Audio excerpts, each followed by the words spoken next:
Friends, techniques of scientific management. Last video हमने देखे थे साइंटिफिक मैनेजमेंट के principles.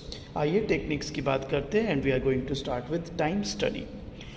It determines the standard time taken to perform a well defined job.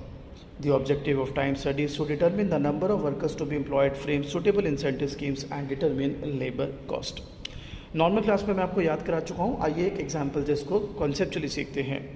Suppose बेटा आपका एक service station है, आप गाड़ियाँ सर्विस करते हैं। तो सपोज आपके पास हैचबैक गाड़ी भी आती है, सेडान गाड़ी भी आती है, एसयूवी भी आती है। टाइम स्टडी का आप अगर वहाँ पे इस्तेमाल करते हैं तो आप बेसिकली ये देखना चाहेंगे कि एक हैचबैक को सर्विस करने में कितना टाइम लगता है, सेडान को सर्विस करने में कितना टाइम लगता है एंड एक एसयूवी को सर्विस करने में कितना टाइम लगता है। अगर हम ऑब्जेक्टिव की बात करें तो आप उसके हिसाब से डिसाइड करोगे कि कितने वर्कर्स आपको चाहिए, उनकी इंसेंटिव्स क्या होंगे, उनकी तनख्वाह वगैरह क्या रखोगे एंड ओवरऑल आपकी लेबर कॉस्ट उसके हिसाब से डिसाइड होगी। तो टाइम स्टडी बेसिकली ये देखता है बेटा कि आपको कितना टाइम लगता है एक वेल डिफाइंड जॉब करने के लिए। आप अगर इसको और सिंप्लीफाई करना चाहते हैं तो मैं एक एग्जांपल और देता हूँ। सपोज आप सिर्फ कार वॉशिंग का आपका काम है तो ऑब्वियसली आपके पास हैचबैक भी आती है वॉश होने, सेडान भी आती है, एसयूवी भी आती है। तो आप फिर वहाँ पर ये देखोगे टाइम स्टडी के दौरान कि आपको हैचबैक को टोटल वॉशिंग में कितना टाइम लगता है, सेडान को कितना लगता है और एसयूवी को कितना लगता है। उसके हिसाब से फिर आप डिसाइड करोगे कितने नंबर ऑफ वर्कर्स आपको चाहिए होंगे, उनकी तनख्वाह क्या रखोगे और आपकी ओवरऑल लेबर कॉस्ट क्या होगी एंड उसके हिसाब से आप चार्ज करेंगे। आप किसी भी अगर वॉशिंग वाले में जाते हैं तो आप पाएंगे हैचबैक की कम होती है, सस्ती होती है वॉशिंग का रेट, सेडान का थोड़ा ज़्यादा, एसयूवी का सबसे ज़्यादा। तो बेसिकली उन्होंने वो टाइम स्टडी कर रखी होती है तो उन्हें पता लग जाता है कि यार एसयूवी में सबसे ज़्यादा टाइम लगता है सफाई करने में, इसलिए वॉश करने में, इसलिए सबसे ज़्यादा प्राइस चार्ज करते हैं। Fatigue study. A person is bound to feel tired physically and mentally if he or she does not rest while working. The rest intervals will help one to regain stamina and work again with the same capacity. This will result in increased productivity. Fatigue study seeks to determine the amount and frequency of rest intervals in completing a task. तो suppose आपका वही washing station है, आप washing करते हैं cars की। तो अब देखिए लगातार अगर आप अपने एम्प्लॉय से काम ही करवाते रहेंगे कि हैचबैक गई, सीडान आई, एसयूवी आई और लगातार काम करते जा रहे, डोंट यू थिंक वो थक जाएंगे, उनकी परफॉर्मेंस डिप करेगी। तो आपको उनको रेस्ट इंटरवल देना ही पड़ेगा। क्यों? अगर आप रेस्ट इंटरवल नहीं देते मेंटली भी थक जाएंगे, फिजिकली भी थक जाएंगे। रेस्ट इंटरवल देंगे तो वो थोड़ा सा रेस्ट करके फिर दोबारा पूरे जोश के साथ वापस आएंगे। तो आपने फटीग स्टडी में क्या देखना है? It seeks to determine the amount and frequency of rest interval. कि सपोज आपने 2 ब्रेक दे दिए, लंच ब्रेक और टी ब्रेक। तो एक तो ये डिसाइड करना है कितने ब्रेक देने हैं, एक ये भी डिसाइड करना है कितने ड्यूरेशन का ब्रेक देना है। सपोज लंच ब्रेक आपने 1 आवर का दे दिया, टी ब्रेक सपोज 20 मिनट्स का दे दिया। ऑब्वियसली आप 10 मिनट्स भी रख सकते हैं और हाफ एन आवर भी रख सकते हैं, डिपेंडिंग अपॉन आपको क्या लगता है कि थकान कितनी देर में दूर हो जाएगी और कितनी देर में वो अपना रीगेन कर सकता है stamina. Next is method study. The objective of method study is to find out one best way of doing the job. The objective of the whole exercise is to minimize the cost of production and maximize the quality and satisfaction of the customer. अब suppose जब आप wash करते हैं तो washing में ना जब पूरी गाड़ी साफ़ हो जाती है तो उसको ड्राई करने के लिए सूखे कपड़े से आपके लेबर जो हैं वो गाड़ी साफ़ करते हैं कि सूख जाए गाड़ी।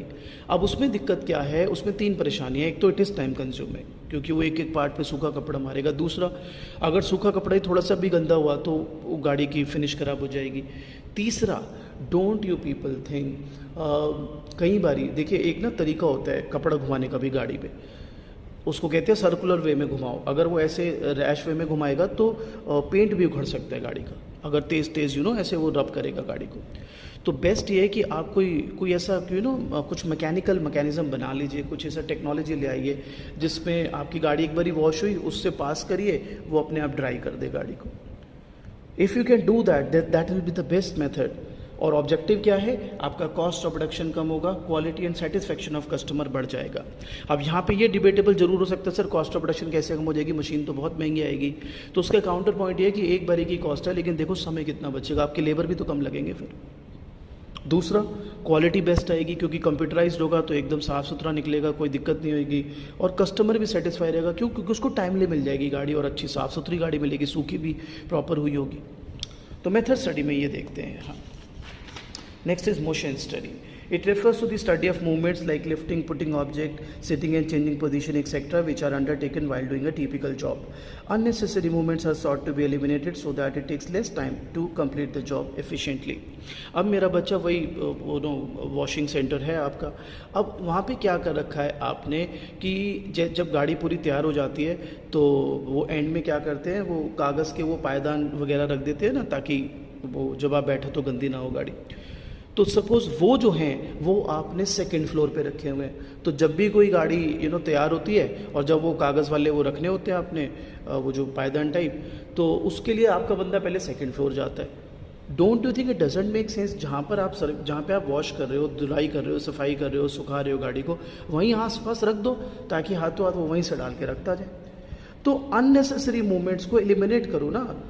ज़बरदस्ती टाइम ख़राब है, वो दूसरी मंजिल जाते हैं सिर्फ वो कागज़ लेके आ जाता है, तो doesn't make sense. Motion study यही कहता है कि जो भी अननेसेसरी मूवमेंट्स हैं उनको हटाओ। Differential piece wage system, well इसको एक एग्जांपल से सीखते हैं बच्चों। सपोज मैं अपने एम्प्लॉयज़ को कहता हूँ कि जो 10 यूनिट या 10 से ज़्यादा यूनिट बनाएगा उसको मैं दूंगा पर पीस के 5 रुपये, जो 10 से कम बनाएगा उसे मैं दूंगा पर पीस के 4 रुपये।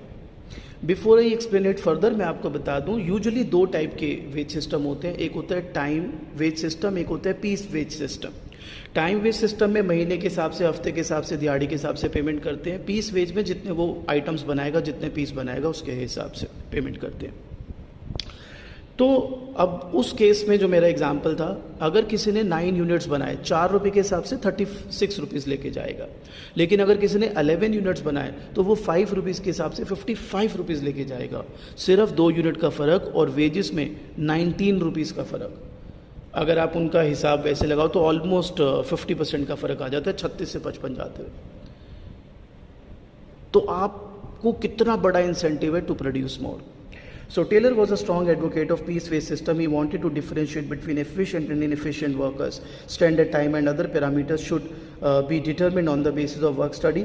The workers can then be classified as efficient or inefficient on the basis of these standards. He wanted to reward efficient workers. Time study आपने कर ली थी, उसके हिसाब से आपको था कि आइडियली 10 यूनिट तो बनने चाहिए, 10 से ऊपर भी बन सकते हैं, 10 से कम बनेंगे तो वो ख़राब है, टाइम वेस्ट हो रहा है। तो आपने उसी के हिसाब से अपना वेजेस बता दिए, 10 यूनिट से कम तो पर यूनिट 4 रुपये, 10 यूनिट या 10 यूनिट से ज़्यादा तो पर यूनिट 5 रुपये।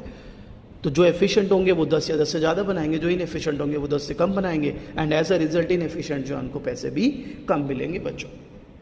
Now 6 is functional foremanship. आइए इसको एक फ्लो चार्ट से सीखते हैं। Suppose we have a factory manager, उसके अंडर 2 लोग हैं, planning in charge, production in charge. Planning in charge के अंडर 4 लोग हैं, instruction card clerk, route clerk, time and cost clerk and disciplinarian. Instruction card clerk का काम है इंस्ट्रक्शन देना वर्कर्स को, रूट क्लर्क का काम है स्टेप्स बताना कैसे प्रोडक्शन होगा, टाइम एंड कॉस्ट क्लर्क जो है वो टाइम एंड कॉस्ट शीट बनाता है कि कितने टाइम में काम कंप्लीट हुआ, कितने कॉस्ट में हुआ। डिसिप्लिनेरियन इंश्योर करता है कि डिसिप्लिन रहे आपके फ्लोर लेवल पर। अगला है प्रोडक्शन इंचार्ज, इसके अंडर भी 4 लोग हैं, speed boss, gang boss, repair boss, inspector. Speed boss का काम है ये देखना कि टाइमली काम कंप्लीट हो रहा हो। गैंग बॉस का काम है मशीन और टूल्स को रेडी रखना। रिपेयर बॉस का जो काम है वो है प्रॉपर वर्किंग कंडीशन जो है वो मेंटेन रहे, मशीन टूल्स जो है अच्छी कंडीशन में रहे।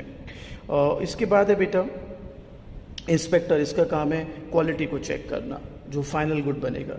अब आपकी जानकारी के लिए बता दूँ, ये सारे will hover around a workman, तो यानी एक वर्कमैन के ऊपर 8 लोग काम कर रहे हैं। टेलर का ये मानना था कि किसी एक बंदे में ये सारी क्वालिटीज़ मिलना इम्पॉसिबल है, इसलिए ही एडवोकेटेड फंक्शनल फोरमैनशिप। ये आप इसके थ्रू समझ सकते हैं, क्लास में हम कर चुके हैं। Next is standardization and simplification of work. Well, standardization refers to the process of setting standards for every business activity. It can be standardization of process, raw material, method, machinery. These standards are the benchmarks which must be adhered to during production.